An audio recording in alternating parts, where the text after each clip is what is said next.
So today we're going to be talking about, on the title slides, we say Kubernetes Unleashed, which is a really, really, really strong topic. It's really not that difficult anymore. We have some tools we can use like Terraform and infrastructure as code, GitOps and other things. So today we're going to talk through, this is in a reasonable workshop format as much as we're able to do within your connectivity. If you have a VPN, all that other good stuff. Again, apologies for the constraints on that. But we're going to walk through creation of a Kubernetes cluster, population and saturation of that Kubernetes cluster with additional platform tools. We're going to look at some of the tools and things that we've deployed and are running in that cluster, dig under the hood a little bit, give you some background and some anatomy of that, and also prepare you to be able to deploy applications with a GitOps approach. So without that, let's get started. Yeah, so format of this is we've got a few slides going to explain what we're doing. And then it's a follow-along demo. So I will be wandering the floor. I'll put down the mic. So as you're following along, if you stick your hand up, I will walk over and give you some helping hands. So this is all built for you to follow along, something that you can take home afterwards and either carry on. There is a bit.ly link on here. So you can grab the slides afterwards if you don't manage to get through everything. So yeah, grab that QR code, grab the bit.ly link, and you can follow along in your own time. Or share it with the rest of your team. Yeah, or go ahead and log in and pull the slides up on your local machine. You can copy and paste some instructions and some commands from that, but otherwise, yeah, let's jump into this. So a quick forward, thank you everybody for being here, and anybody who traveled a long way to get to Austin. I came from South Carolina. You came from a little further. Came from the UK. Yeah. So a good 10-hour flight for me to get over here. But a huge thanks to Civo for putting this event on. Every time we come, it's a top-notch setting, top-notch speakers. And the folks that we see speaking in the room, for the most part, are all KubeCon speakers and other things as well. So a lot of really high-caliber people that are here for a good, intimate, smaller conference, which makes it easier to do learning, which I hope I get a chance to do more of tomorrow. We're here to work together on this. Feel free to ask questions. It's good to make this more collaborative. Hopefully everything goes perfectly smooth and nobody has any questions that are really obscure about work on my machine and stuff like that, but we'll hope for the best. Our goal through today is to give you tools in hand, in place, that you can take home and not something that you're going to have to burn down and go figure out later. Again, so we'll talk through a little bit of that as well. So I'm Colin Griffin. I'm with Crumb. We're a Civo partner that specializes in solution development and application development. We've backed into the platform engineering space, and we help organizations build their platform engineering strategy, but from a practitioner standpoint, so you don't forget about your developers and your operators as your end users. So this is some content from some of the workshops that we do for that. And this is Dinesh. Yep, Dinesh. I am CTO at Civo. So we're building a public cloud, Kubernetes powered. Hopefully you've heard all about us today. But if you have any questions about what we do, grab me as I'm walking around or grab me at the end. But yeah, really, really happy to have Colin demo some of the stuff that we've built. So quick agenda. We're going to hop through some core concepts so you guys have a little background. We're going to prepare the platform and our local tools. We're going to deploy the platform, and we'll talk about the platform. And then while that's deploying, we'll talk about the why behind some of this to fill some idle time. And then we'll look at deploying applications with a CI/CD GitOps approach using Argo. Any questions before we get started? Again, reminder for the stragglers, if you have a VPN or can tether on your phone, it's going to make this a lot easier. The local network is blocking 6443 and 80 and the other important ports that 22 other important ports we need to be developers. Keep that in mind if anyone's an IT admin and wants developers to actually be able to work as well. But in our case, it's going to be a challenge. All right. Is anybody here familiar with the term platform engineering or practices platform engineering or has a platform engineering team that they work with or are on? Cool. Some people over there. Awesome. So is everybody aware of what platform engineering is as a practice? Hands, couple. Cool. So platform engineering for us really is the introduction of a product mindset. It's providing developers, operators, data folks, just end users in your organization with the tools they need to do their jobs. It's your end users could also be outside people as well, or end customers, but introducing that mindset and being able to provide tools as a service to internal or external end users is a powerful approach that's evolving in IT. A lot of organizations are trying to develop this strategy, and you also might think that that sounds a hell of a lot like DevOps. And how is that different from DevOps? Well, we consider the practice an evolution of DevOps. In some organizations, DevOps folks are more specific to CI/CD, finding efficient ways to do new processes, preventing errors from getting allowed into production by introducing quality gates and all kinds of things there, or measurement frameworks and all that. I think that platform engineering is the equivalent of the UI UX evolution of software development, where we're seeing practitioners and product owners that are specifically focused on how these tools affect the end users as well, and what new tools to put in place, what the adoption needs to look like. DevOps is not dead. You may hear that in some of the buzzwordy presentations at some of the other conferences. This is just an expansion of the practice in my mind. Platform engineering comes from the massive explosion in the number of tools that we have today. Developers are expected to know more languages than ever, more tools than ever, more processes, principles, whatever. Even regular languages, they're having to speak more now for accessibility and everything else. So we need to introduce practices to help reduce the amount of cognitive load and the context switching that our employees, our users have that's preventing them from doing those jobs. So platforms and what we're deploying today, some of those attributes as defined by the CNCF, platforms serve with platform as a product. They help aid user experience. They may contain documentation and onboarding as just part of a platform. They're typically self-service. Again, they reduce cognitive load. They're operational and composable, so GitOps, and they're secure by default. A lot of the things that we don't want to have to think about on our own as developers on a daily basis. I think adding to that as well, it's about a common practice of deployment across an organization. So you can have disparate teams working in disparate programming languages, yet at the end of the day, they're still deploying to a Kubernetes cluster, or they're using something like Vault for secret management, but that is consistent, even if the application source code is different for each team. Yep. So how do we introduce consistency into that environment? We have to do it in a declarative way. We have to find new tools and processes that enable us to create new environments in a consistent manner. That also sounds a hell of a lot like disaster recovery as well. And that's where Kubernetes has really taken off as a primary foundational tool, or a core platform is a concept that we would talk about for that. Did anyone go to the KubeFirst presentation as well? Highly recommend that you guys check out KubeFirst. It's awesome. And it little shout out, right? Free shout out to them. But it's what we're doing here is a little bit of the hard way that KubeFirst is putting behind their tools. So a little bit similar in concept. KubeFirst is going to help you bring that whole operational plane up in an opinionated way. Yeah, question? No, I refuse. No, I'm just kidding. Yeah, no, that's a great point. Thank you. This is like from presenting on webinars and stuff like that. It's just habit. There is a screen behind you as well. Yeah, just kind of hidden. I don't know why is it back there? Oh, because we're from all sides. Yeah. That might be an easy one for you to... Yeah. If anyone doesn't want to look at me, and I don't blame you, then just shift around and look at that screen. So this is an interesting diagram that comes from the CNCF as well. Hopefully, if you're visual like me, it provides a little more context of why this type of thing is important. If we break down really the access points and the ways that platforms operate and some of their motivation, platform capabilities are functional things that exist and drive the platform. Platform interfaces are ways that people interact with the platform. So most developers are going to consume the platform via platform interfaces, whether that's web portals for observability, whether that's IDEs, or even the AWS CLI technically could still be one of your platform interfaces, so CLI tools.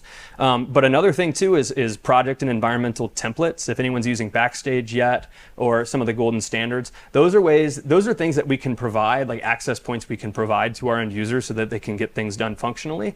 But internally in the platform, we know it's made up of all kinds of things behind the scenes, like infrastructure, right? So are we in AWS? Are we in GCP? Are we on-prem? Are we in the edge? What does our infrastructure look like? Civo? Yeah, or on Civo, the best cloud provider, which I hope you guys implement that feature request. I want to be able to compare what it would have cost me if I ran on one of the big providers instead of Civo. So I've asked for that in the Civo UI. But everything from like message brokers, buses, queues, ways we store artifact, access secrets, how that stuff actually operates and works together, it's the job of the platform engineering teams to put all of that together and stitch all of that together. So if you see from the top, if we're thinking about end users, our product and application teams are the ones that access the platform through the interfaces. And if we go from underneath, the capability and service providers are the ones that are providing the platform to others. So just an interesting way to put some context on that. So Dinesh is going to take us through some concepts for infrastructure as code and Terraform and the ways that we spin this up and prepare the platform. And I don't know if you might have some remarks on why it's important for the platform too, but yeah, absolutely. So IAC infrastructure, I've been talking all day. Infrastructure as code. So the idea of this is that all of the deployments that you do, rather than clicking around in an interface, is that you define it as code, you commit it into a Git repository, and then all of your configuration is there. If you need to make a change to that, like any software developer, you will make a change to the configuration files, push it up to a CI pipeline that will go into a merge request. It will list out what the changes are going to be, and then you get someone else to approve that change to the infrastructure. And that's everything from, say you want a node pool of 2 nodes going up to 20 nodes. That has a authorization chain to do that, and it tells you when that change has been made in your Git code. So that's really, really powerful, not only from a day-to-day compliance point of view. You've got an audit trail of when changes are made and why they've been made, because you'll have it in the MR of like, we're going up to 20 nodes because it's Black Friday and we need some more resources. And then 6 months come round and you go, why have we got 20 nodes when only one pod is running?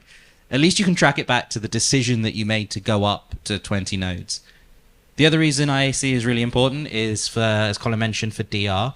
So if you need to move any infrastructure from one region to another region, a good IAC template should just have one variable that you change. So rather than deploying to London, you deploy to New York and you run a Terraform apply, and then it will go through and deploy all of your infrastructure with those 20 nodes, not 2, now into London, and then it will go through and have your application deploy on top of it. So rather than in this DR situation where you have got a ClickOps of you're going through wizards and everything and likely making a mistake because you're on an instant call and someone's over your shoulder going, is it working yet? Which we all love. IAC allows you to automate all of that. Yes. Let's see. So some functional pieces of infrastructure as code. You'll have repositories that contain your IAC, your definitions, whatever you want to call that, your configurations. You'll have a command line tool or provisioning tool. In this case, we're going to use Terraform. We could use OpenTofu or any number of other tools. A lot of people do this with Ansible as well. And then also an evolution of this for the folks that have been around maybe in the Kubernetes space a little longer. We're seeing tools like Cluster API and others where we can actually use Kubernetes to create Kubernetes and do all kinds of other awesome things. So for us, that's also infrastructure as code. So a quick flashback back to the platform thing. So the development of these modules, and we look at the anatomy of the Terraform or the repo that we're going to clone, or hopefully you guys are going to clone here in a minute as well. There are modules and pieces and components of that could be developed by a platform engineering team that get provided to a developer who needs to spin up a cluster, or an operator, or somebody who needs to consume this, where you create an interface for them with a variables file and let them populate things like their API token in their region, and then allow the code underneath with minimal knowledge of that to just roll everything out for us. So that shows kind of how do we divide the responsibilities between the consumer, the user of that Terraform, the one who needs to create a cluster, and the ability to create clusters within the guidelines of what the IT organization requires. So kind of covered this around the Terraform and the workflow, but GitOps, I feel, is intrinsically linked to Terraform and IAC. So this is the idea that GitOps is three principles. One is that all of your infrastructure is defined in Git, and that Git is the single source of truth. So if anyone is wandering around in an like the UI, it's going against what is in the Git repo. Git repo is always what the infrastructure should be. The second part of GitOps is that it has to be constantly reviewing what the infrastructure is looking like, and also moving your infrastructure back towards what is defined in Git. So if someone goes in the UI and scales up to 20 nodes, GitOps means that you've got something running that will automatically scale that back down to 2, which is really, really nice and really, really dangerous if you've got teams that are used to running around and going, I'm in the middle of an incident, scale it all up, and then GitOps will squash it back down. But it's a little bit of a culture change, but it's really, really powerful because, you can put processes in place with, like an urgent tag in your GitOps repo that means you can skip steps of your GitOps pipeline just to get that 20 node scale up done. Yeah, so instead of going in with ClickOps and trying to scale things on your own, we just force people through an authorization workflow. Make a pull request, right? Go in, change the configuration, change 2 to 20, make a pull request. If it gets accepted, or maybe you commit to main like some of us, which you shouldn't do, bad on you if you do, then the cluster or the configuration will respond to that change and try to make it whole. It will try to scale then up to 20 nodes. So it's just informing people what is the interface that they need to interact to adjust resources. Well, here now Git becomes an interface in that case.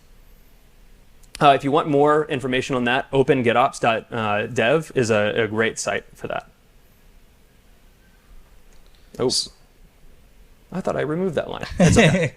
So, tools we're going to be using today. Rancher Desktop is not what we're using. We're going to be using a Civo Kubernetes cluster. So this will get something spun up in the cloud that you can use. We've got Helm. So this is for templating Kubernetes resources like deployments and services, and then applying them to the Kubernetes cluster. Terraform will be provisioning infrastructure like firewalls, networks, and the clusters itself.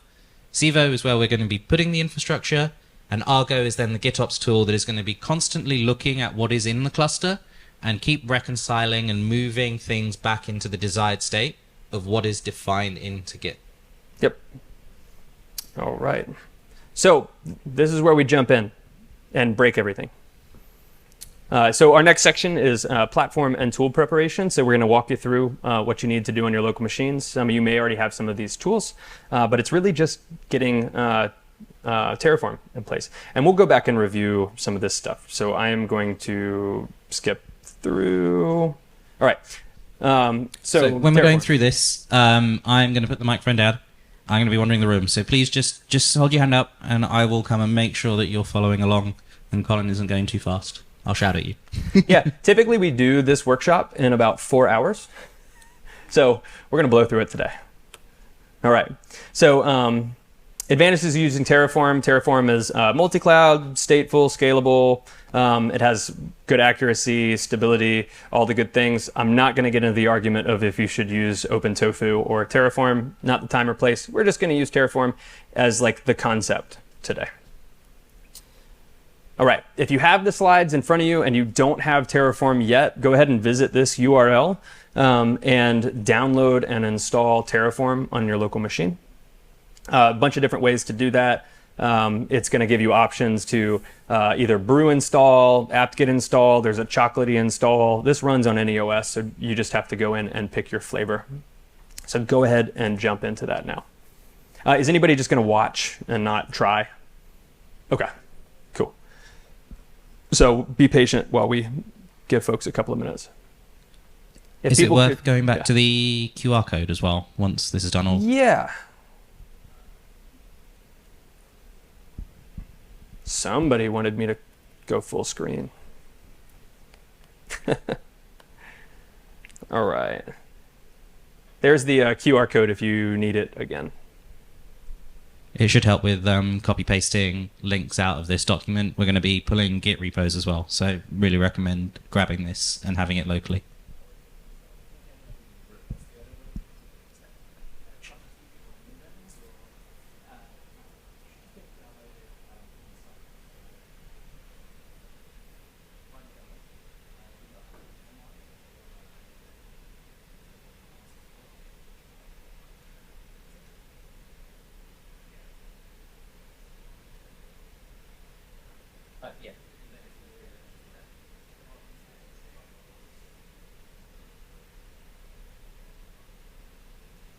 I say happy to help, so just stick your hand up.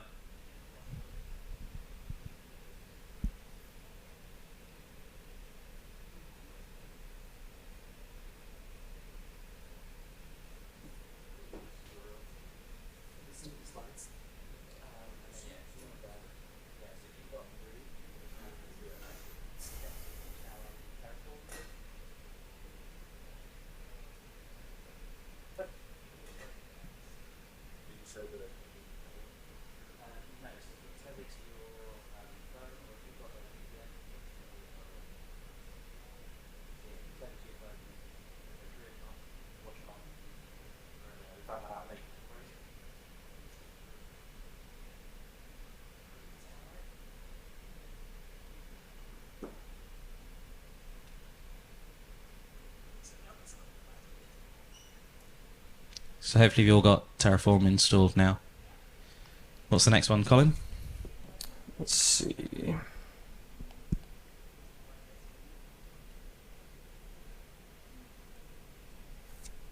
All right. The next thing that we're going to do is we're going to sign up for Civo. So we're going to do that. If I can find the slide here. Okay. So in your browser, we have a special landing page that doesn't require a credit card and doesn't ask for all kinds of crazy personal company information and all that stuff. Civo is awesome that they let us do this. It's just kind of on our system. We know that people are going to want to use Civo and continue to use that they'll just add a credit card later. Our goal here is you'll have enough credits in this account to keep your Kubernetes clusters alive for at least 30 days. That way you can continue to go back home and experiment with some of these tools or tear things down, spin them back up, whatever you need to do.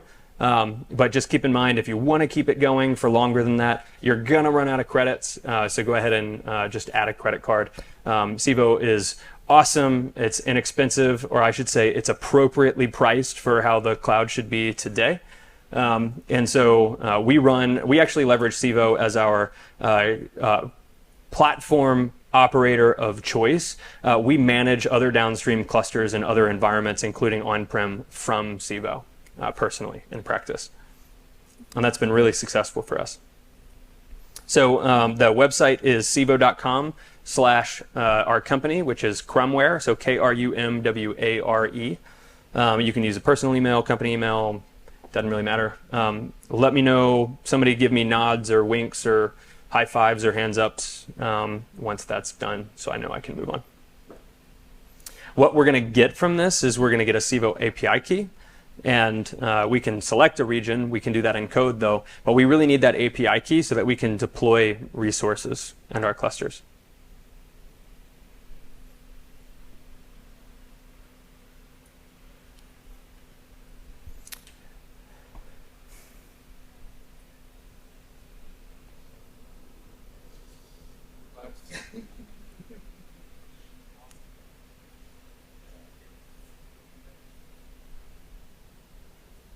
I think we're good to go. Looking over some shoulders. I've got some Civo dashboards up, I can see.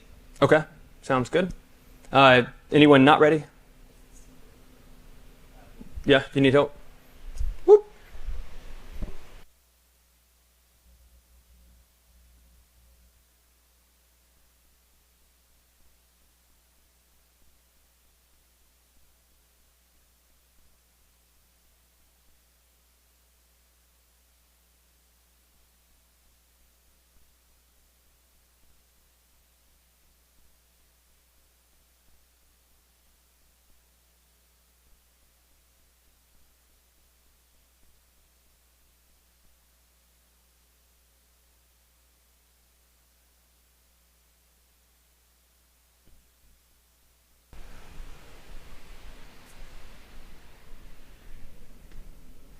All right.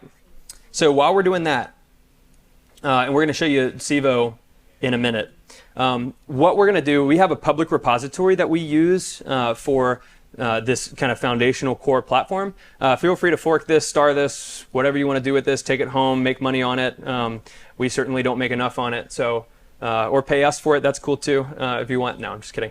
But if you go to the URL on your screen, the crumio /crum app dev platform starter, you don't have to visit that on GitHub. Just go ahead and clone that straight away on your local machine. Does anyone not know how to, don't have Git or don't know how to clone?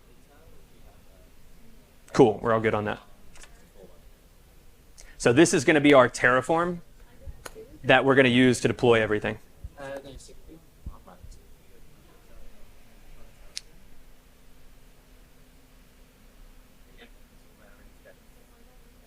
There's no UI or anything, it's all okay.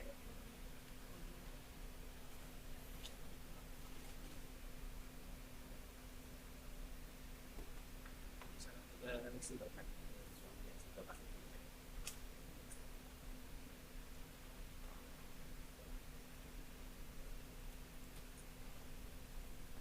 All right.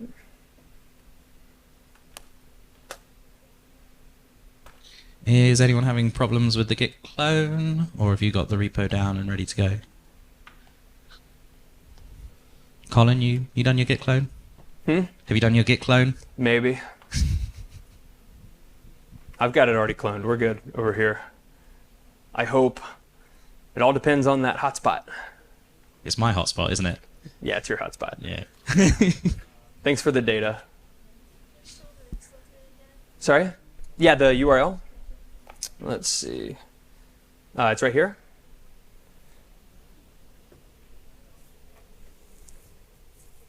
You can control click on it and then copy and paste it if you need to. Or yeah, or just copy and paste if you have the slides.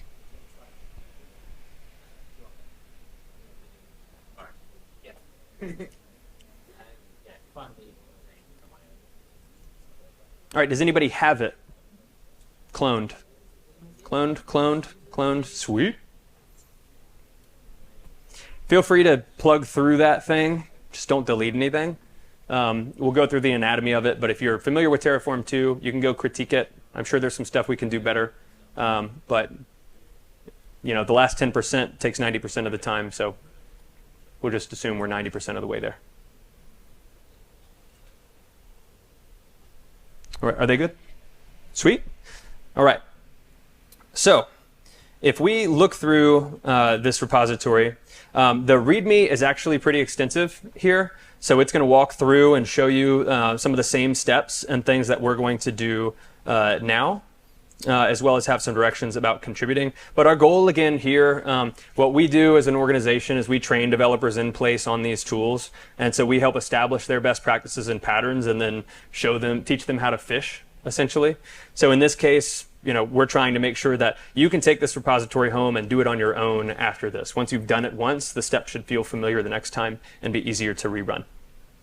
So in this project, we have an artifacts folder. This is where our outputs are going to go. We'll go in here after we run our Terraform to get things like our kube config if we need it, or some credentials that may have been generated. We have another folder for common, which contains a collection of modules that we've written or that we're consuming to run this. So one of the commands that we're going to run next is Terraform init, which is going to download the third-party modules that people have written to work with, like Civos and some of the other cloud providers and tools. We also have the Civo module and some extra things included in our modules folder as well, with some additional cluster tooling.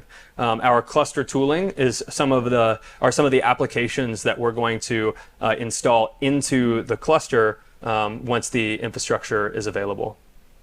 So the first thing that we're going to do, hopefully this Terraform destroy happens quickly.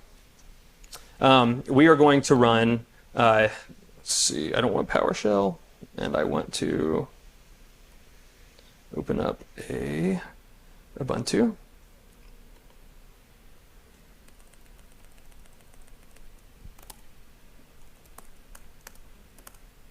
Is that big enough for everyone to see and follow along, or do you want it slightly bigger? I'm sorry for the blue on black text.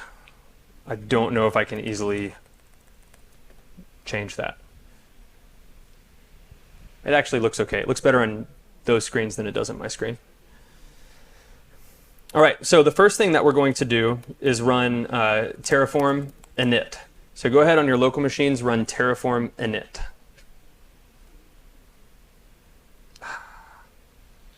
So what that's going to do in the background is that there are a load of predefined providers and predefined code that allows you to interact with cloud providers, with Kubernetes clusters, or with Helm. And Terraform init is going to be downloading these to your local machine with the right version so that you can now start running against kind of these modules and templated code on your local deployment. All right, so that may take a minute or two to download because it's going to get all those modules. So in the meantime, let's go ahead and jump into Civo and look around. If you want to do this part too, so you can show off some things and then show them how to grab their token. I don't want to break it. You do it. I'm going to have to fix it if I break it. Oh, confidence. Let me zoom in here. So quick tour for Civo so we can pay the Civo tax. Again, thank you to Civo for putting this awesome event on and all the things. So Civo has a number of different services that it provides that simplify some of the platform experience. We really like the way that Civo approaches the different components and the different services as things that we actually need for Kubernetes clusters and related cloud compute, and doesn't hide them away behind 263 different individual services, AWS. And some of the other providers. So Kubernetes is the first section. Kubernetes obviously is managed Kubernetes clusters that we can create in Civo. You can see I have a number of them here as well. We're going to create one programmatically, so don't click on create cluster, but you really can if you want to. We like to run K3s clusters underneath the hood, and this lets us run those as well as the distribution. If you just need compute and standalone instances, or like a jump instance, a bastion, something like that, I'm going to use jump now because that's a good term. I have one in here. You can create those individual instances as well, or you can do Kubernetes the hard way and create instances and then merge them together and make your own cluster. But I highly recommend using a managed Kubernetes service, keep everything backed up and stuff for you. Another one is S3-like object storage, right? S3 compatible object storage. So we can create object stores and use the S3 API so we don't get stuck on AWS. MinIO is another good tool to deploy and use if you don't have an S3 alternative today. Sorry? MinIO. MinIO, M-I-N-I-O. Yeah, there's some weird licensing to it, but otherwise it's a great open source tool. The key is finding an S3 compatible object storage. Most of the cloud providers have that today. And there are a lot of open source options that run in cluster like MinIO, but there are some others as well. Volumes is a big thing. When you create a storage volume in Kubernetes, it needs a hardware driver for that. It needs to be able to create elastic volumes somewhere. So these volumes are actually volumes that are attached to managed Kubernetes clusters in Civo. So having them accessible here is more useful than you may realize, especially when you need to maybe expand a volume. I'm not sure if you can expand a volume, but lots of fun. Another thing, databases are hard in Kubernetes, and there's a lot of extra work that you need to do to make sure they run efficiently, that they back up, that they're scalable. So having a managed Kubernetes service or managed SQL service or managed database service close to the cluster is very, very, very beneficial. Props for that. Observability is a huge thing as well. Civo just announced the ability to view logging. I haven't really played a whole lot with this, but I'm really excited about it. Because this helps simplify, and maybe I don't have to run a bunch of Prometheus and Grafana instances or some other tools. See if I can log in. I'm doing this for the first time, guys. All right, cool. So we have an observability dashboard. That's great. So I have a place now that I can give some of my operators or folks that I don't want going and breaking my things, a place that they can access logs and do some debugging or check on some metrics. So actually this is really cool, and I'm excited about playing with this later. Another thing, Kubeflow is a great artificial intelligence kind of research, process, compute stack. A lot of folks may be familiar with Jupyter Notebooks and some things there. So Civo has wrapped up Kubeflow as a managed service, and they're calling it KFAS, Kubeflow as a service. And so this is an awesome way to spin up a cluster and get an AI ML sandbox up in place to go experiment. So go bug Josh at Civo about that. They also have NVIDIA GPU instances, ways to do networking, adding load balancers, all the stuff that you would normally expect. So without further ado and time wasting, hopefully everyone's Terraform init has completed. What you need to do inside of the Civo UI is go to your profile. So let's go to settings and then profile. And then security, the security tab, and you should be able to, you don't need the owner key. It may look a little different on your screen because we have an organization instead of the individual account. But go ahead and copy that admin key or the key that you have available. Just click to copy it and it'll put it into your keyboard. I'm not gonna do it here because then I have to bother with going and resetting a bunch of keys, and I don't want to do that. So once you've copied that, yes, so it's under settings and then profile. You can see that here on the screen. Oop.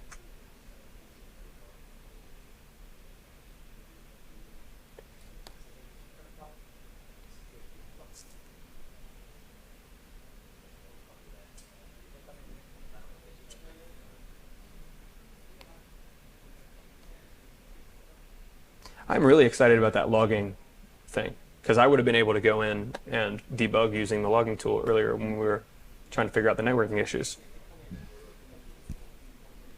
Does anyone else having trouble getting their API key? Okay. So take that. You can open up in your favorite IDE.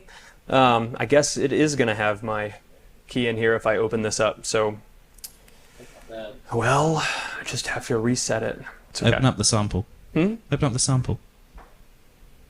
Maybe I'll get stash. Let's do get stash.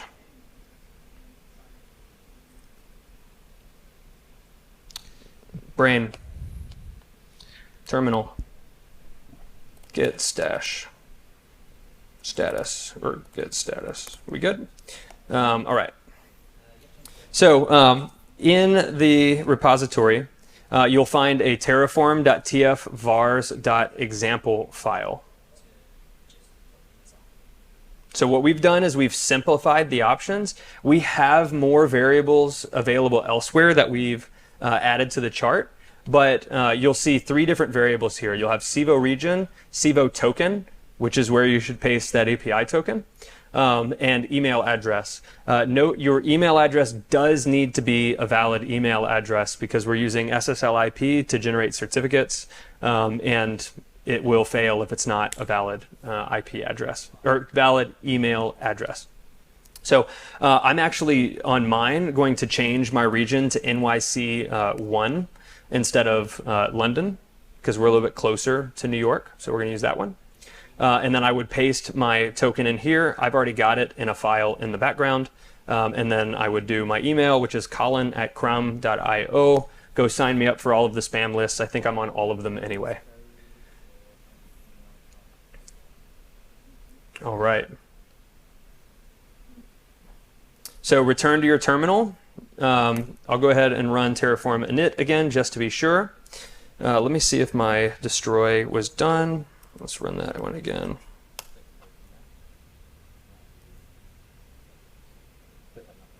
All right. Yes, so you already ran Terraform init to download the modules. So let's run Terraform plan. And I have some stuff in here. So I'm going to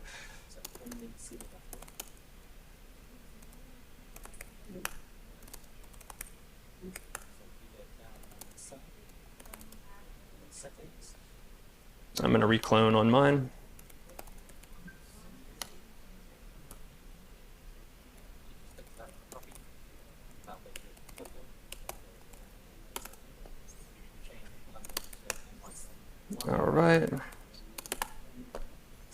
Let's open up an IDE here. Let's go to my TFVars. You also need to rename your TFVars.example file or copy it and change it to terraform.tfvars. If you don't do this, it's okay. Terraform will actually prompt you for those variables, for the missing variables. So again, I just went through that kind of quick. Rename your terraform.tfvars.example file to remove the .example extension. We're doing it that way because we'll have our actual variables file in a git ignore so that we don't accidentally commit our secrets to the repository. So I'm changing mine to Colin at chrome.io and then NYC1, and then I'm going to get my token. Let's do that so I don't have to bother with this. Security, copy token, paste, save, close, plug back in. All right, so Terraform init. So this is downloading everything. This is what you should have seen before. It's depending on the speed of Dinesh's cell phone hotspot. And then was everyone able to run plan successfully? If you ran plan successfully while you're waiting on me, go ahead and run Terraform apply. APPLY, apply. It should just be a warning.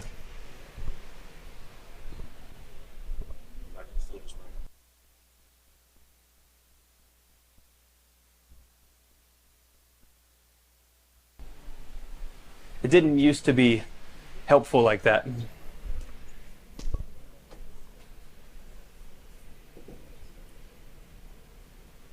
Let's see.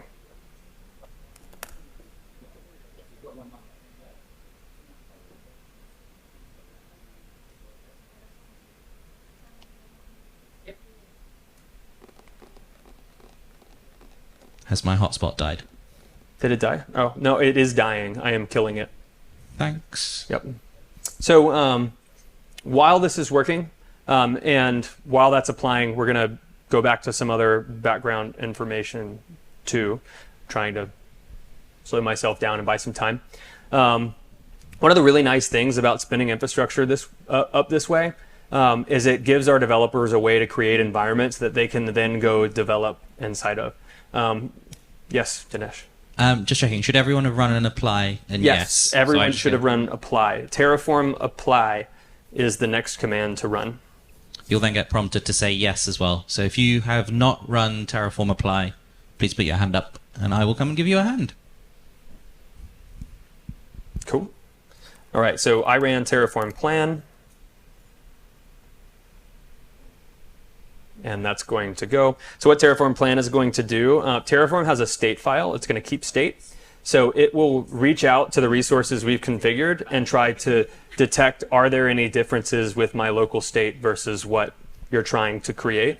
When we have errors, and some people may have errors when they run apply, we can just run apply again, and it'll just create the things that it missed out on the last time.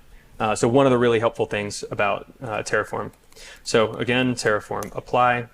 So I was talking about we can use this, and like when we actually do this in the longer workshops, and for folks that may have other VPN restrictions or corporate restrictions, we'll actually spin up the Kubernetes environment with in-browser IDEs, CI/CD, everything that somebody needs to run an operational developer environment. And that makes it easier. So once that cluster is in place, we can actually create downstream clusters from that and deploy our applications into those clusters. So we can actually leverage Kubernetes clusters and access through that as some form of bastion or creation of a cloud environment. So for us internally, yes. Just a reminder to everyone that you need to be on a VPN or tethered onto your phone. If you are not, you're going to get an error at this point of a timeout, unable to connect. Basically, that's because we're at a university and students aren't to be trusted. Yes. So as we create those resources, we were talking about Kubernetes. I lost my train of thought. Does anyone remember what I was saying? Yeah. Yeah. So for us, we are very cloud agnostic or cloud provider agnostic. We don't want vendor lock-in. We want to try to avoid that. I think that the cloud you scale into should be a conscious financial and architectural decision. It's perfectly great to leverage cloud services, some of the tightly integrated things from AWS and GKE and all those, especially if you can't invent everything on your own. But we are getting to a point, another shout out to KubeFirst and those guys, where deploying these tools is more consistent and is more tightly integrated and easier every day. And so Kubernetes for me is software-defined infrastructure. It's a way to create my cloud environment and deploy the tools that I'm familiar with and that I need and encapsulate everything all together. So we're functionally here, we're creating our own cloud provider, even though we're using a cloud provider, and we're going to go dive into some of the tools that get created to kind of show some of that. Part of this Kubernetes Unleashed and that whole concept is a lot of this is kind of create your own, it's like not create your own destiny, it's build your own adventure, right? Once you get your standardized stack, there's a lot of power behind this. And in your organization, if you standardize on these tools, there's a lot of power behind that as well. So some of the things that are deploying, as I switch back over to the slides. Let's see. It'll take probably 5 or 6 minutes. Yeah, so what it's going to create the instances, wait for those to be available, deploy some stuff into it.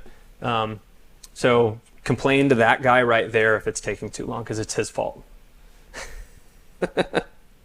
So I wanted to talk about some of the tools that we're deploying in cluster. So Rancher is a tool that we're going to use for Kubernetes orchestration. Is anyone familiar with the term orchestration? Yeah. So an orchestrator is going to have integrated functionality that's going to do a lot of the monotonous and or heavy lifting for us to manage containers or other workloads. Where basically Rancher serves as a management plane like Civo, but in environment, in cluster, where we can manage Kubernetes resources, deploy observability tools, do all kinds of other things. Those things we can do manually if we really want to, but an orchestrator will automate those things for us and ideally do them to best practice or provide us with some guardrails and controls there. We really like Rancher because it's an open, extensible project and it runs on Kubernetes. It is not Kubernetes. It just talks with the Kubernetes APIs. It doesn't isolate and obfuscate things away as some proprietary service or something there. OpenShift. It gives us a great way to build extensible experiences in the cloud and build on top of. So if you're getting started in whether you're like on a home lab or in like a platform engineering journey, I honestly highly recommend going with Rancher and deploying that and then deciding if you want to go elsewhere later, and you probably won't need to. Sorry, say again. Sorry. Cops? Cops, kind of, yeah, I guess so. I don't use Cops a whole lot. So I would speak more to it, but I don't want to look foolish as well. But yeah, I think it does a lot of that stuff. I used to use K3S and just like do everything the hard way. But what we found, our life cycle and how we found Rancher and started standardizing on Rancher was our organization started developing cloud native specific tools, and we chose Kubernetes to run things on. But when we developed these new pieces of software, we handed them over to IT operations teams at the companies we were working with, and they effectively said, "What the heck did you just hand to me? I don't know what to do with this."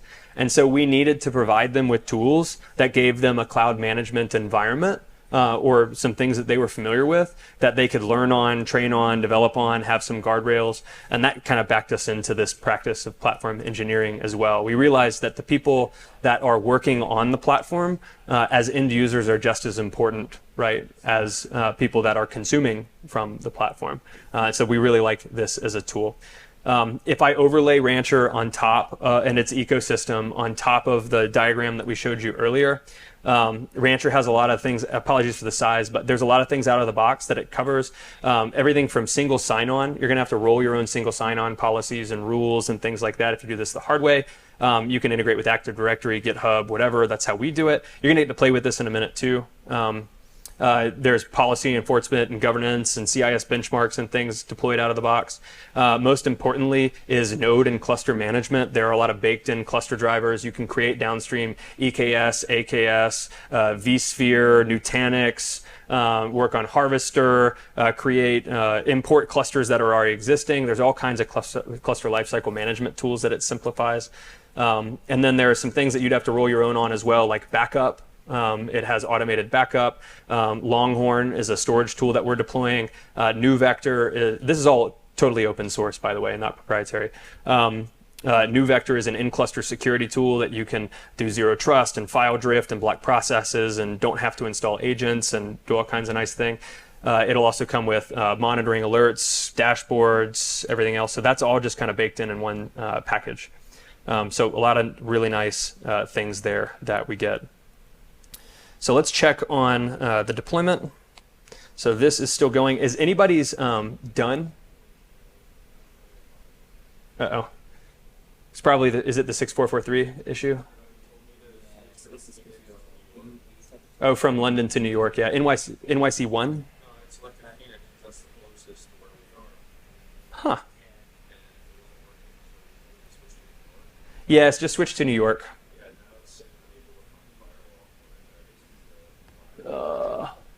That's definitely a him problem. Can you try cloning the repository again? Or save your variables file? And he deployed, he went to Phoenix. So he broke the instructions, but he's paying for it, but he still shouldn't have broken.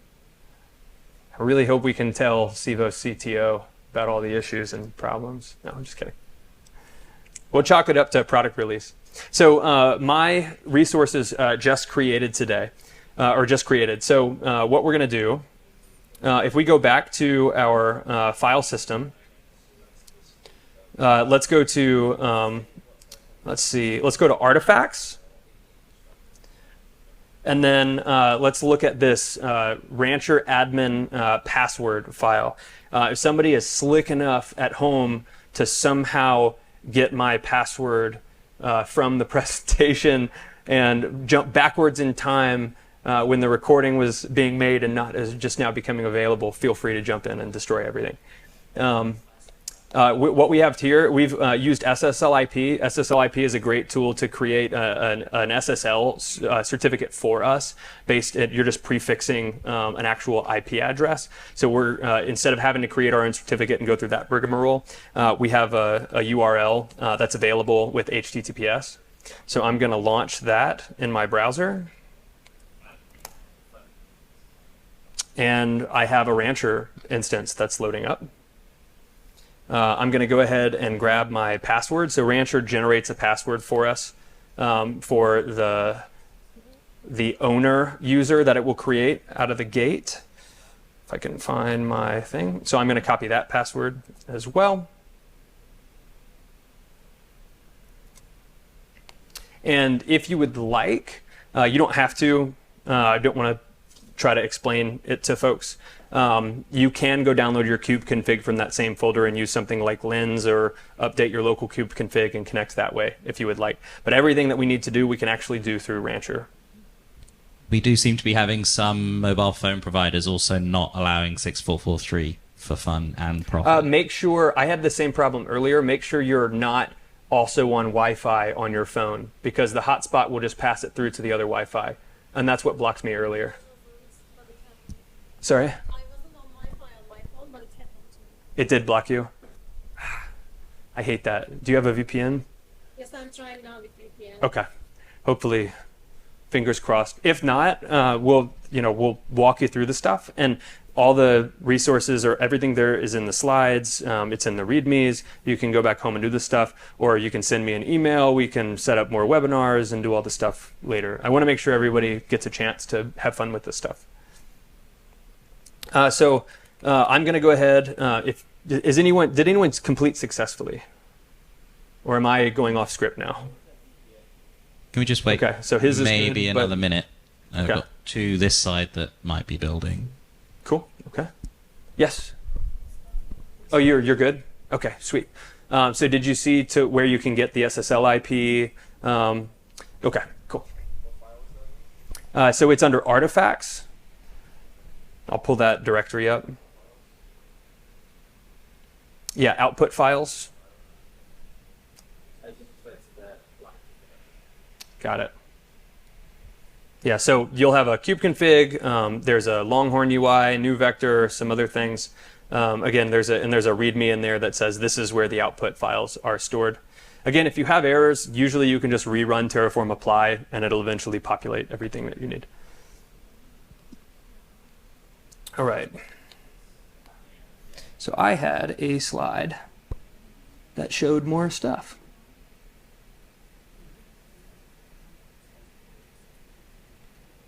Yep.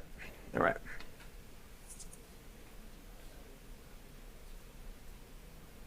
Okay. So once you log into Rancher, and this is version 2.8.1, so it's pretty new, you'll have all kinds of places that you can go and explore. And I'll just do a really, really, really quick poke around because we've got about 30, do we have 30 minutes left? Is it 5:30 that we go to? Yeah, okay. Rancher has a concept of a local cluster. So this is now has become our Rancher management server. There are Kubernetes workloads running underneath the hood that actually serve the Rancher UI and some other orchestration tools that are happening underneath. For us, that is this local cluster in the UI here. There are some other tools that we can use out of the box that we're not really going to explore today. There's an HCI hyperconverged infrastructure offering called Harvester that works out of the box with Rancher. There's also the cluster management, which is actually the page that we're viewing right now, and continuous delivery, which is multi-cluster application rollout and delivery. Right, so we can select collections of clusters that we want to roll a particular version update or Helm chart or something out to. Another area here, one of the first things that we'll do is we will add an auth provider. And so that's where we configure our single sign-on so that if we want to get developers up and running right away, we can add our GitHub auth provider. It walks through creation of the personal access tokens, and we can add teams and individual users and grant them access to the clusters. Same with Active Directory, whether it's Azure AD or Standard Access Directory and some of the other tools. And I think I actually saw somebody with a shibboleth, I don't know how to pronounce that, shirt today, surprisingly. So another place is we'll be able to add users individually. What you'll do if you use the GitHub provider is you'll create a role that gives somebody default permissions when they just use their GitHub to sign in. So this is for access to the Rancher management UI. You will control access to individual clusters by going into the clusters themselves. What I can do from this UI is if you want to leverage this as the primary cluster, the management cluster, you can create downstream clusters in other cloud providers. And out of the box here, you've got a multi-cloud strategy. You may have to do some configuration of the network on that side, but these cluster providers that are out of the box will actually go through and create those networking rules and do some infrastructure as code as well. Yeah. So it looks like it may work, so Okay. let's see. But when I did, I turned on maximum compatibility and started over. Okay, that's awesome to know. So it's just the personal hotspot, but that's Okay. AT&T. Okay. Well, this is iPhone, but Yeah, very cool. My Verizon did okay also, but that's where, yeah, if you want to run, if you're having trouble with your VPN and you're on an iPhone, try to use the maximize compatibility offering in the hotspot. I said that right, cool. So this actually is infrastructure as code as well. And so I kind of want to show that. a little bit. Another thing you can do is you can import existing clusters. And when I import an existing cluster, it's going to create a resource, a Kubernetes resource, with that cluster definition. So if I go to create, load, and I create a custom cluster, let's see. And let's just do test and hit create. So there's going to be all kinds of other options and things that I can add. This is actually going to give me a registration command that I can run on the worker nodes for that cluster and have them automatically orchestrate themselves and join. And I'll show you that in a moment. Another thing that we can do, go back to cluster management, is we can create and we can, oh, I don't want to create. I want to go to import existing up here. I always miss that. I'm going to import an existing generic cluster. So I could go into Civo at this point, and I could go into the Civo UI and create a whole fresh cluster using the managed services and shell into one of those nodes and run a command it'll create for me. So I'm just going to say this is test import. You'll notice I'm doing some lifecycle management out of the gate. I can add some users and do some other things. Again, you will have to do this manually and create service accounts and things on your own if you want to do this to best practice. So I'm going to click create there. So this now has several different commands. What I would do is I would download my kubeconfig from Civo, and I would run the kubectl apply command. That's the top option there from my local machine, and that will cause the cluster to reach out to, it can be in an air-gapped environment. We've got a Raspberry Pi cluster in our own that reaches out to Civo Cloud Provider and registers itself. But really, really, really nice if you want to get started running multiple clusters once you have this control plane up. So I'm going to stop word vomiting on that stuff. If I go in to manage my local cluster, I want to show you the Kubernetes resource itself. So here I'm browsing. It's like a Kubernetes dashboard on steroids, and I'm going to view my resources. So let's do Rancher. Where's my cluster? Mm-hmm.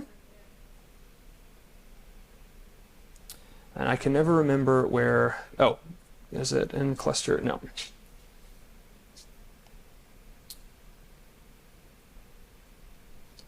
Node drivers, management cluster. They changed the terminology on me here. Oh, we don't need to do that yet.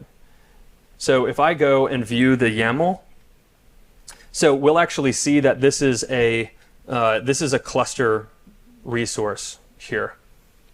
So we can using GitOps or any other approach, or just if we manually want to add it, or use any other Kubernetes native way, we can just add a cluster resource using this cluster resource definition, and the same workflow will happen. I like showing that because Rancher's not hiding that away. It's just using the same tools you would if you did it manually.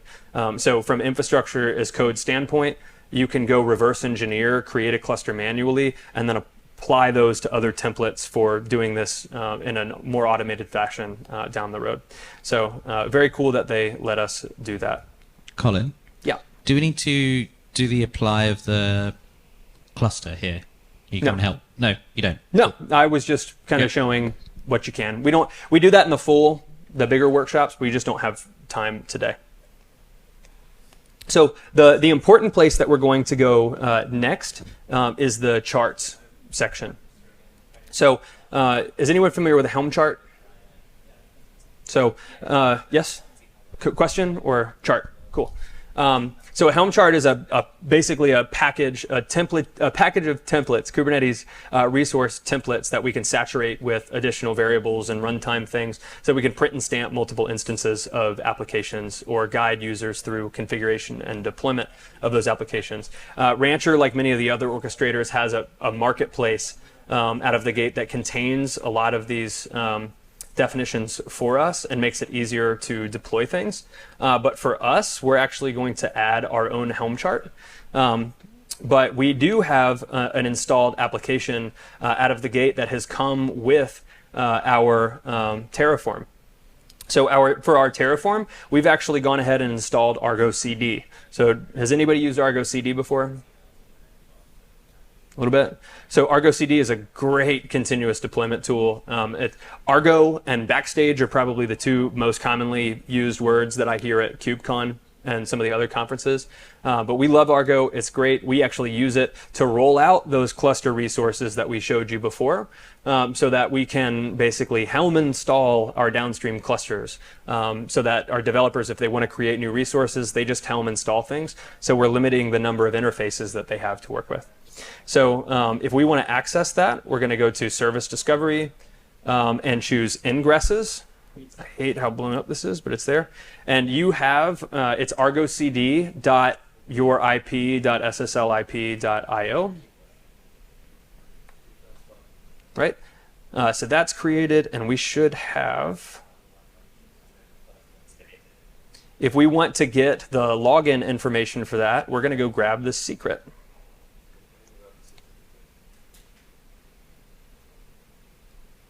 All right. Colin, So- what was the step for the SSL IP bit? So Is that in? So you're gonna be in the cluster. Are you exploring the cluster? So make sure you're hitting the right. There should be a few of them. Is that ingresses, right? Yeah, ingress. And then hit this. Yes, you should be able to hit that. Okay, so it doesn't have your. It's a self-signed root certificate. Okay, so the traffic default cert. So something funky happened there. Can you bypass it? Can you type "this is unsafe"? All right, lets you through. Okay. If anyone has a certificate issue and you're using Chrome, pro tip, you can type "this is unsafe" on the keyboard and it will let you through. Yeah, nice little hack there. Now, when we went to this, we have a login screen, right? What happens is Argo automatically creates a secret object as a part of its Helm deployment, and we don't have that in our Terraform output. So we're going to go access the secret here within Rancher. You can do this in kubectl as well. Since my user created this resource, I have access to it, and I can view this secret. So under the storage category in the Cluster Explorer, and then secrets, you will find the Argo CD secret, which is an opaque secret, which means we can view it. So go ahead and jump into that resource. So here I'm able to copy the admin password. I believe the default user is just admin.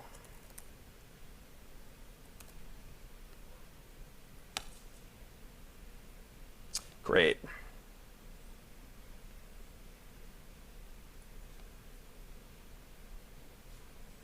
Can I view that? Maybe I have to decrypt that.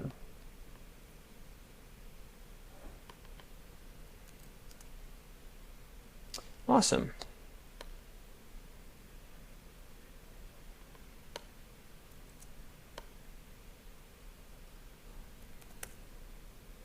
And the first hiccup of the live coding goes to. I think the Wi-Fi takes the first hiccup. Yeah. We have a config map. That's Argo workflows, Argo events. So I'm actually just going to browse some of the other resources and see if I have it in here.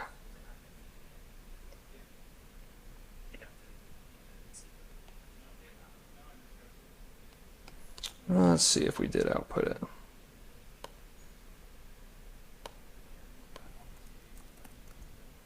Colin, Mm-hmm. it's Argo CD initial admin secret. I don't think that was what you. Oh, did I go to the wrong thing? Yeah. Let's just chalk it up to Under secrets. time zones. Yep. Yes. Thank you. Look at that.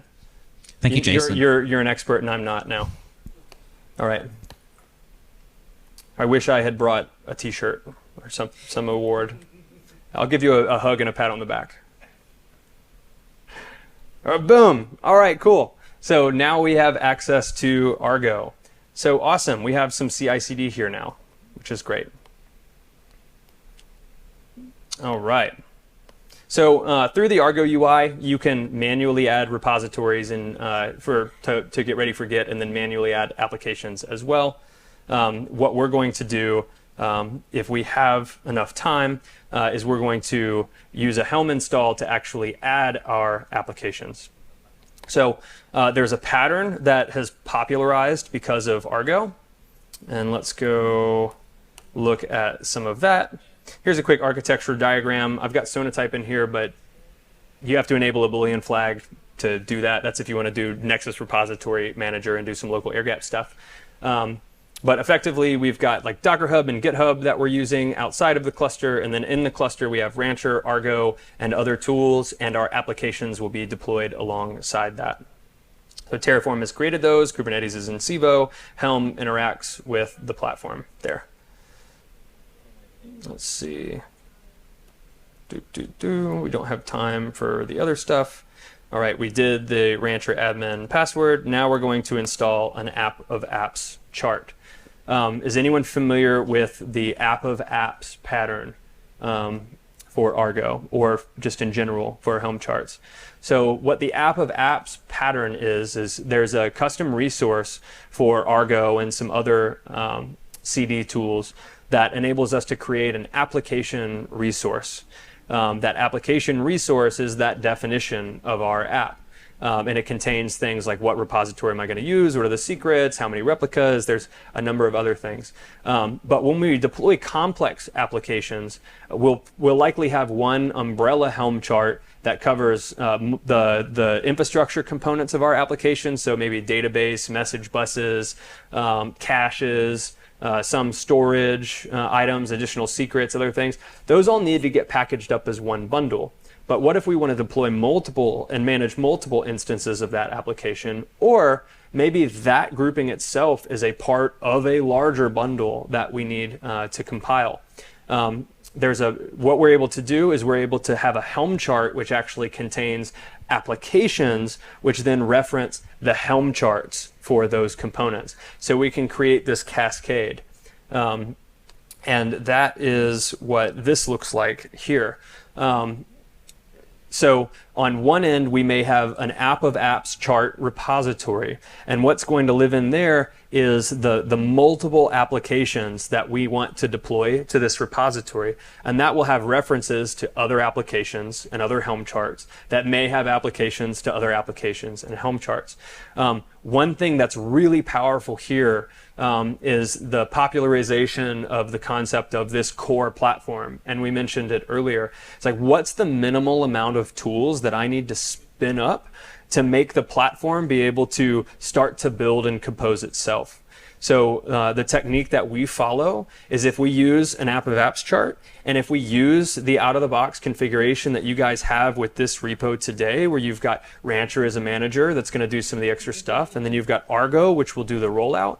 If we actually configure and build a repository of our downstream clusters, the applications that are going to run on those clusters and everything else, all of that will roll out as software defined, and we can have disaster recovery of hundreds of clusters in a matter of as long as it takes to just run like the cluster creation on Civo. So a really, really powerful tool. But we can also, as operators, use that repository to control what tools and platform things are available for our developers. So if we want to do the new vectors, the Longhorns, if we want to include new databases, if we want to install Grafana or like a logging operator that talks to Datadog or an Elastic Stack or something there, from a GitOps approach, we just add those to our app of apps, and we detect it. Argo detects a change, rolls out those resources, and we're good to go. So now I can pull request tool implementation. So you mentioned disaster recovery, so how do you think about the repo itself, its reliability, or Sure. I've never had downtime for a repository. Well, occasionally, but so it's hard to hear. does that mean it's not planned what will happen? So the way that we look at that is we do treat the GitOps repo as potentially a source of downtime.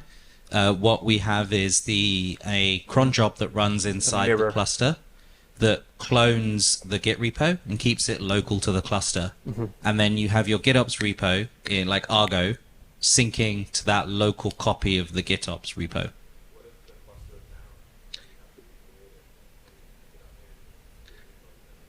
So you'll use it with a persistent volume, so it's local to that. So yeah, you might have something that's a day old, but you can get up and running, and then when the cluster comes up, the cron job runs, and 5 minutes later, it pulls it down. So this is a pattern we use not only for like disaster recovery, but we use it in edge devices as well. So if the location has spotty Wi-Fi, or you're expecting the connection to go up and down, you can have this cron job clone every 10 minutes or every hour and something like that, and you're reconciling against that local copy. It's a little bit more complex, why we've not covered it here. You can still have like the credentials and everything of having that locally. I mean, even in this instance of Argo running, there is a copy of the repo inside Argo CD that it's keeping there locally.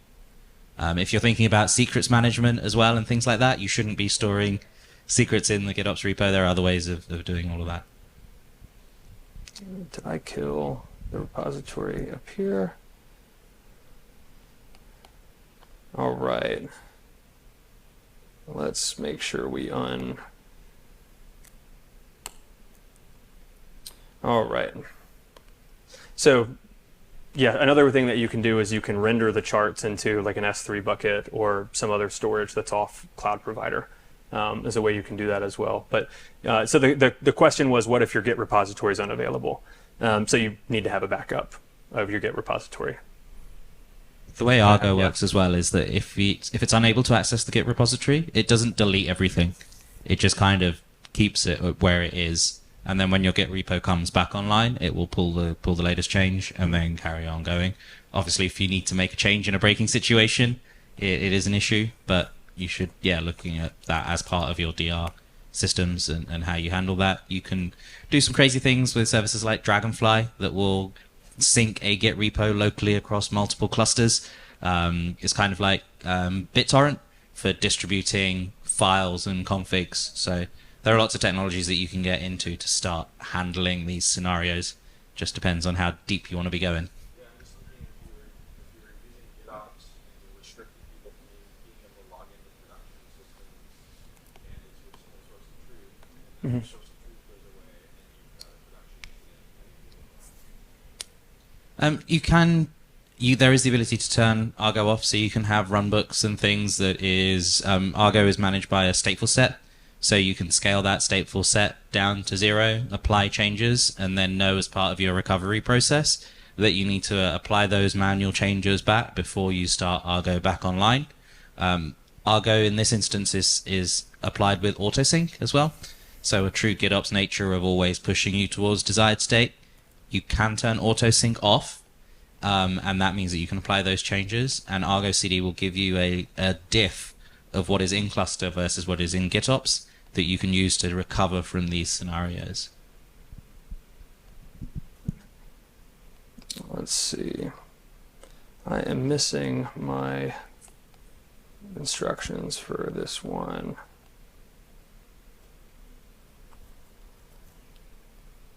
So I need to go grab these other slides. I think I missed a slide. We pared down some of the other stuff. I think I deleted too much.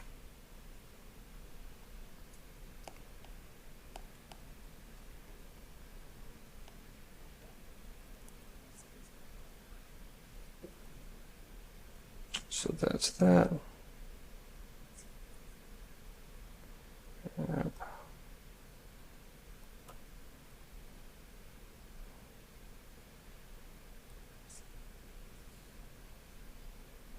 Okay.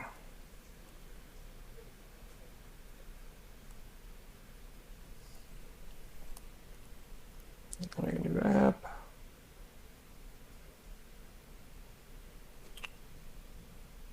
Cloud native CI/CD started .get. I don't know why that failed. Oh, because I didn't add .get. That's probably why.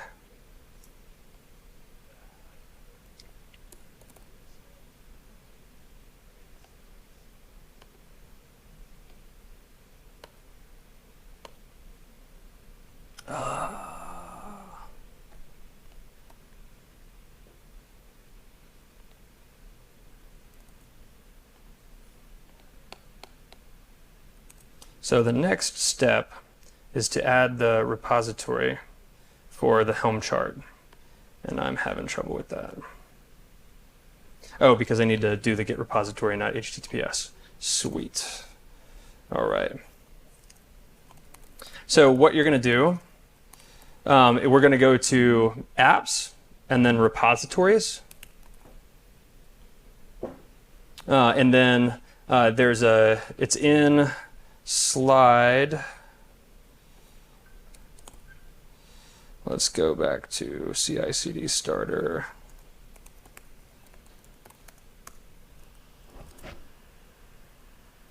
All right, so slide 46 has this git clone. Let's just take the URL for that.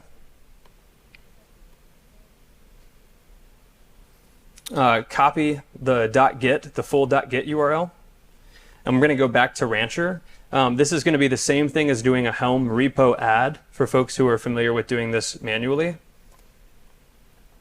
So let's just call this workshop. We're going to add, so make sure you select the target is a Git repository containing a Helm chart or cluster definitions. Let me make sure I don't need to change the branch. I believe the branch is supposed to be main. Yep, so the Git branch is going to be main here as well. And then click create. So nice thing about this is we've added the repository. Now if we go back to charts, and we're doing this with ClickOps, you can also do this manually if you would like by hitting tilde on your keyboard, and it'll pop up a web CLI with kubectl. And if you really want to get advanced, you can run K9s in here as well, but I don't like it. It doesn't make my brain function properly, but developers love it. We are 5 minutes to go, Colin. Yes, and so this is kind of the last bit, which is nice. So after this, you can go browse the slides, the CI/CD starter. There's some additional information in there that you can follow to do the CI portion of this workflow, which is using Argo workflows to actually build and push your images and then consume those. We're just going to consume the images as is this way. It is the bit.ly back here. Colin, I've offered your email out for help afterwards, but it's not on the slides. So it will be shortly. Thank you for that. You're welcome. I volunteered you as tribute. So on the bit.ly link as well now, this will get updated. Thank you, Colin. There we go. It's in the first slide. Call Colin. Yell at me. Make fun of me. No, don't, please. I'm fragile. Git branch was main. So again, that was this cloud native CI/CD starter.git. Branch was main. Let me thumbs up if it synced okay and you got it added. Sweet. Now we're going to go back to charts. And we're going to filter down our view because we only want to see the applications that I've created definitions for. You're likely going to have your own repository of charts and things that you've made available to developers or things there. I can select that down by choosing the source here. I'm going to deselect everything except for workshop. So here you actually see two different charts. One is for our longer workshop, which is the CI portion. You can browse that later on and check that out. There's documentation in the repo. We're going to install this Argo CD app of apps chart. So click on that Argo CD app of apps. There are some values that you can see. You can obviously see in the README here. We're not really worried about those right now. So we're going to hit install. That's going to show us the values file that we would normally interact with on our own. Let's select Argo CD as the namespace for this, just in case we have permissions issues, just for live coding sake. And then I'm going to name this app of apps. So if we go and we look at what this chart actually contains, if we go to templates, this contains load. This is going to be a template that lets us add multiple applications as part of a values file. and it also adds multiple projects as well. If I look at the values file here, you can see that we have several different examples of applications that are in another Helm chart repository called Cloud Native Workshop Charts. So here we've got a Laravel app, a Python Hello World, a React app, a Vue app, a Golang app, just a good variety of different things. If you need some templates for those types of applications, go grab it from those. So we're going to go ahead and hit next. We're going to leave it as is, and we're going to hit install. Now, what this will do, and it adds the applications, it will add those as resources locally.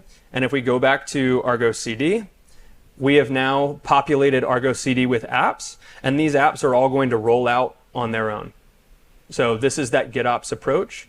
If we go and update one of these individual repositories, then Argo CD will detect that change or that configuration change and go respond to it and make those changes. So we can see that baseline Vue app has already deployed and is up. We have a ton of different resources here. If I go and I view the URL, oh, it's trying to get a certificate right now. So it's giving me the Acme URL. That's kind of funny. Let's see if I can go to this one. So the workload might be waiting to come up. But in general, if we give these a few minutes, our application will be up and available, and in seconds we've deployed apps, and it will work eventually as I do some voodoo on the screen. Come on. But that's pretty much it. So you've got a whole stack in place here now that you can go experiment with. You can go start to add some Helm charts, try to do some CI/CD stuff, right? Do some GitOps approach. There are additional instructions to help you fork those repositories, put them in a private repo, add personal access tokens for GitHub, add credentials for Docker. Go feel free to find those in the instructions. And again, email me, yell at me if you have trouble with that. Would love to help you guys kind of get these patterns up and running. Thank you very much, Colin, putting all of that together. So I think a quick round of applause for Colin. It's a great amount of work that you've done. Thank you. Yeah, and these are here available in Rancher to view as deployments and pods and all that good stuff as well. We can see our Laravel, our React app are rolling out, Vue app, Python app. Good to go. Oh, I want the Vue app. If you want to chat with me, the best place to find me is going to be on the Civo community Slack. I live on Slack. I live on that Slack. So join that, reach out, and either me or one of the team will be able to help as well. Colin, are you on our community Slack? There we go. There's a Vue app. I think you might be. Yes, I think I am. Yeah. So you can reach out to Colin or myself or tag both of us. You can find me on the CNCF Slack as well. I'm active on there also. So yeah, whatever you can do to help. Thank you guys for attending the workshop-y, presentation-y workshop thing. Hope you guys learned something. Enjoy the rest of the conference, right? And hopefully there's a lot of tools to help you guys do this the easy way. Cool. Thank you all.